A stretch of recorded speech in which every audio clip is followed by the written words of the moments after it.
Class 10 Economics. What is globalization?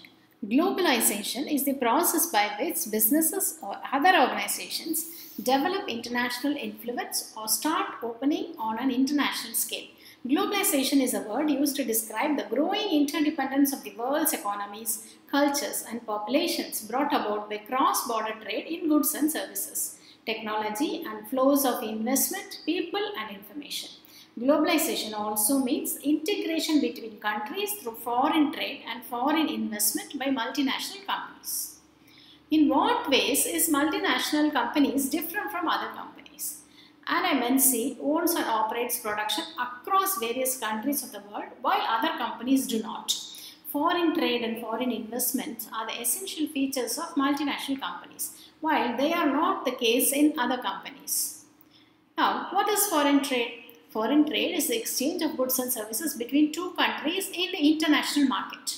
It helps in the availability of raw material, finished product in a country that either the country does not have it or it has it in less quantity. It also includes exports and imports and also re-export. Now, what are the functions of foreign trade? Foreign trade creates an opportunity for the producers to reach beyond the domestic market or markets of their own countries. Producers can sell their produce not only in the markets located within the country but also can compete in the outside world. Markets located in other countries. Similarly, for the buyers, import of goods produced in another country is one way of expanding the choice of goods beyond what it is domestically produced. Foreign trade thus results in connecting the market or integration of market in different countries. Now, what is foreign investment? Any investment, the money that is spent to buy assets such as land, building, machine and other equipments is called investment. When we invest money in buying some asset, that is called investment. But when investment is made by multinational companies, it is called foreign investment. What are the main channels connecting countries in the past and the present? Now, let us discuss about a few channels. Here, the word channel means trade routes. Trade and trade routes were the main channels connecting the countries in the past. The Silk Route, the Tea Horse Route were examples of trade. In India, today's time, besides trade, capital, technology, people and service flow is also taking place all over the world. In earlier days, the channels, they only exchange goods, but now today, technology, people are also exchanged. Today, the world is connected in a way where production also takes place across different countries. Now, how do MNCs function? What are the functions of these multinational companies? Any investment is made with the hope that these assets will earn a profit. At times, multinational companies set up production jointly with some of the local companies of these countries. The benefit of the local company of such joint production is twofold. First, multinational companies can provide for additional investments like buying new machines for faster production. Second, MNCs might bring with them the latest technology for production.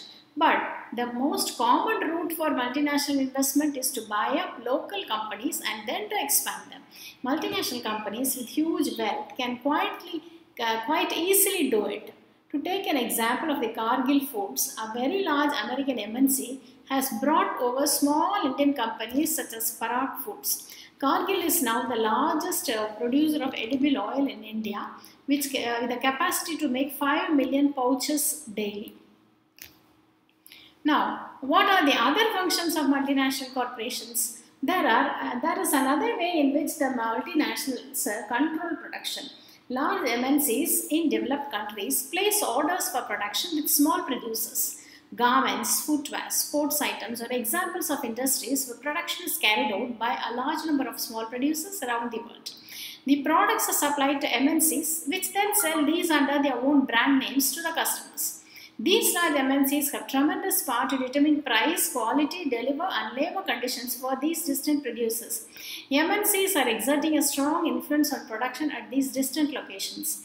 As a result, production in these widely dispersed locations is getting interlinked. Now, trade barriers. What is a trade barrier?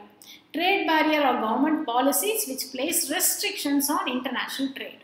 Trade barriers can either make trade more difficult and expensive or it prevents trade completely. Example, tariff barrier or a embargo. Tax on imports is an example of a trade barrier. It is called a barrier because some restrictions has been set up. Governments can use trade barriers to increase or decrease foreign trade and to decide which kind of goods and how much of each should come into their country. Now, what is liberalization? Removing the barrier or restrictions set by the government is known as liberalization. With liberalization of trade, businesses are allowed to make decisions freely about what they wish to import or export. The government imposes much less restrictions than before and it is therefore said to be more liberal. What is fair globalization? When we talk about fair globalization, we need to talk about both the positives and negatives of globalization. While globalization has benefited well of consumers and also producers with skill, education, wealth, many small producers and workers have suffered as a result of rising competition. Fair globalization would create opportunities for all and ensure that the benefit of the globalizations are shared better. Thank you. For detailed notes and question and answers, log on to EDUGURU-Notes.blogspot.com.